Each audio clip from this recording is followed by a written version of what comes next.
आजमगढ़ जिले के जीयनपुर कोतवाली क्षेत्र के अटनारू इसराहा सुखमदत नगर छोटी सरयू दोगनी पुल में श्री रामलीला समिति के तत्वाधान में हर साल की तरह इस वर्ष भी भव्य रामलीला का आयोजन शुरू हो गया। चौथे दिन रामायण का लोकप्रिय प्रसंग रामकेवट संवाद मंचित हुआ, जिसे देखने के लिए दूर दराज से श्रद्धालु और ग्रामीणों की भारी भीड़ जुटी रही। बता दें कि रामकेवट संवाद के मंचन ने ऐसा भावुक और भक्तिरस का वातावरण बनाया कि दर्शक तालियों की गड़गड़ाहट और जय श्री राम के जयकारों से गूंज उठे। रामलीला समिति द्वारा आयोजित वार्षिक रामलीला में इस बार भी भक्तिरस और आस्था का संगम देखने को मिला। रामायण के लोकप्रिय प्रसंग रामकेवट संवाद का मंचन इतना जीवंत रहा कि दर्शकों की आंखें भावुक हो उठी। गंगा तट पर श्री राम, सीता और लक्ष्मण का आगमन और फिर नाविक केवट का चरण पखारने वाला दृश्य पूरे वातावरण को भक्ति और करुणा से भर गया।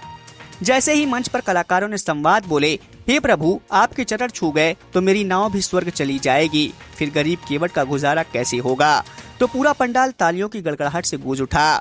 समिति के अध्यक्ष आलोक कुमार सिंह और कोषाध्यक्ष जगपति साहनी ने बताया कि आयोजन का उद्देश्य ग्रामीण समाज में धार्मिक और सांस्कृतिक मूल्यों को जीवित रखना है।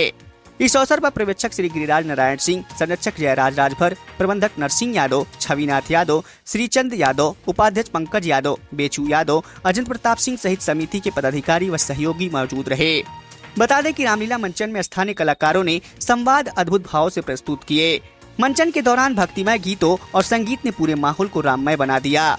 गांव और आसपास के क्षेत्र सुखमदत नगर, अटनारू, इसराहा, भरौली, कपारगढ़ से बड़ी संख्या में लोग पहुंचे।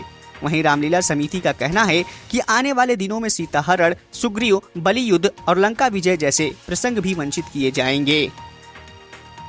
श्री रामलीला समिति अटनारू इसराहा सुखमदत नगर छोटी सरयू दोगनी पुल, यह रामलीला पिछले 27 सालों से चलती आ रही है। इस रामलीला का मुख्य आकर्षण जो है रामकेवट संवाद का है।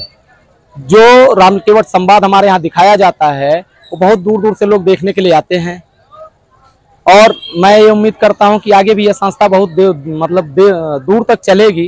कि इस कार्यक्रम को निभाने के लिए ये समस्त ग्रामवासियों का बहुत बड़ा योगदान रहता है।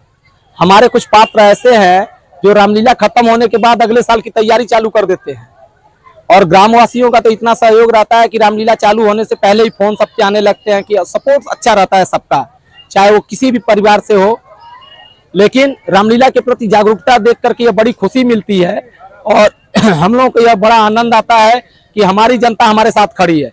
और जो रामलीला के हमारे कोषाध्यक्ष हैं श्री जगपत साहनी, श्री नरसिंह यादव और पंकज यादव, गिरिराज राजभर, श्री साहनी, बाल गोविंद साहनी, ऊर्जा देखिए। एक जो कहते हैं ना कि हनुमान चालीसा में कहा गया है कि राम काज किए बिना मोह कहाँ विश्राम। तो जब रामलीला का सीजन आता है ना तो ऑटोमेटिक हमारे अंदर एक जागरूकता आने चालू हो जाती है। उसके साथ साथ में हमारे पदाधिकारी और पात्रगण ये लोग भी जागरूक करते हैं कि नहीं, इस साल हमको क्या तैयारी करना है, किस हिसाब से तैयारी करना है और क्या हमको अलग करना है। हमारी रामलीला की जो पॉजिटिव सोच रहती है वो रामलीला के प्रति ये है कि इस संस्था को आगे लेके जाएं और सोच हमारी हमेशा बदलती रहती है। जैसे हमने पिछले साल जो चीज दिखाया वो इस साल बदलने का प्रयास रहता है कि उस साल से बेहतर हो और बेहतर से बेहतरीन में जाने का प्रयास रहता है।